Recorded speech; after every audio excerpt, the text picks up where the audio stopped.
कि उनकी मजहबी किताबें गोश्त खाने से रोकती हैं।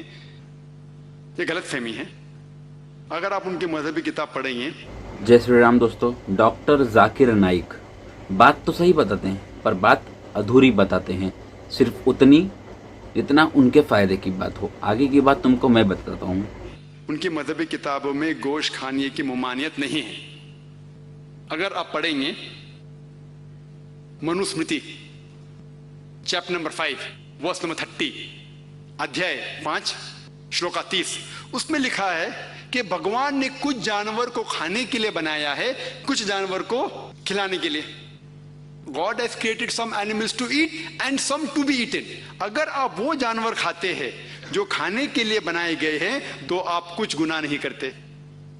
मनुस्मृति अध्याय 5 श्लोका नंबर 30। जैसे अभी आपने इस वीडियो में देखा, तो ये कह रहे हैं कि मनुस्मृति में ये लिखा हुआ है कि मांस खा सकते हैं।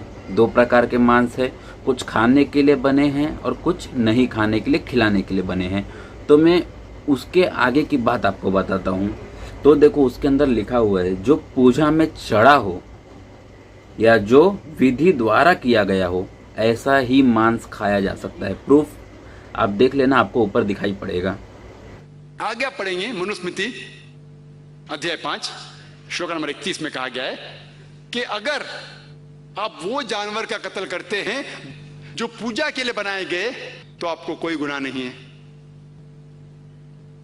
मनुस्मृति अध्याय 5 चैप्टर 5 वर्स नंबर 39 एंड 40, 39 और 40, उसमें लिखा गया है कि अगर आप सैक्रिफाइस में गोश्त खाते हैं, पूजा के लिए गोश्त खाते हैं, तो कोई गुनाह नहीं कर रहे। दूसरी बात करते हैं, इन्होंने सिर्फ अध्याय 40 तक ही क्यों बताया, उसके आगे की बात क्यों नहीं की? उसके आगे की बात आपको मैं बताता हूँ। अध्याय 41, जो बिना पूजा में चढ़ा हुआ मांस खाता है वह जितने पशु को मारता है उतने जन्म तक पशु उसको मारते हैं। ये बात वो नहीं बताएंगे। आगे की बात, जगत के कल्याण के लिए जो पशु वध करता है वह वध नहीं होता। पूजा के दौरान हम जिन पशु को मारते हैं वह उत्तम गति को प्राप्त होते हैं, अर्थात मोक्ष को प्राप्त होते हैं। जो हम बोलते हैं मोक्ष को प्राप्त करना ही हम लोगों का मेन मकसद है कि मोक्ष को प्राप्त होना।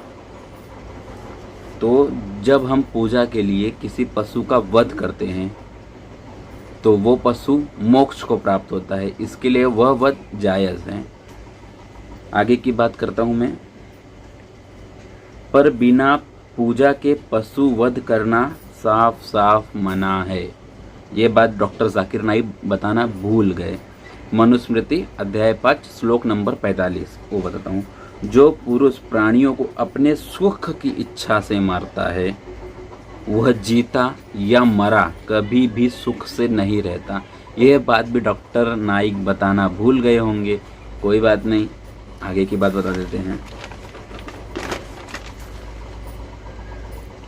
श्लोक नंबर 46, जो पुरुष प्राणियों को बांधने या मारने का दुख नहीं देना चाहता वह हमेशा सुख रहता है, सुखी रहता है। प्राणियों के वध से स्वर्ग भी प्राप्त नहीं होता। यह भी बात साफ साफ लिखी हुई है, लेकिन ये भी डॉक्टर नाइक थोड़ी बताएंगे। चलो आगे भी बताते हैं।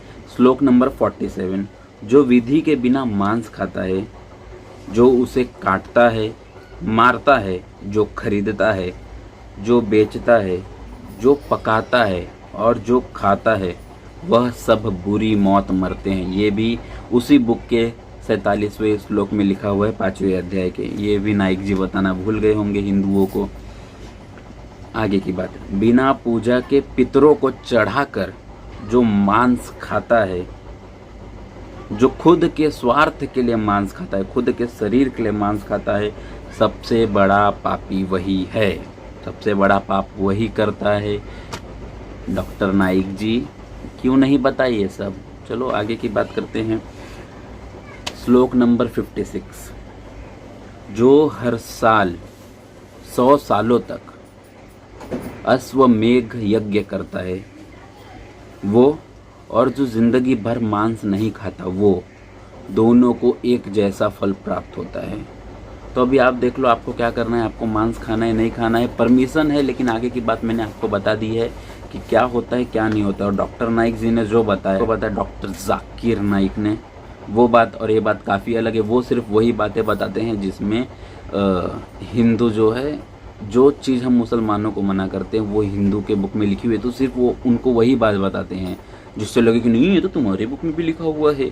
लेकिन नहीं, ऐसा कुछ नहीं है।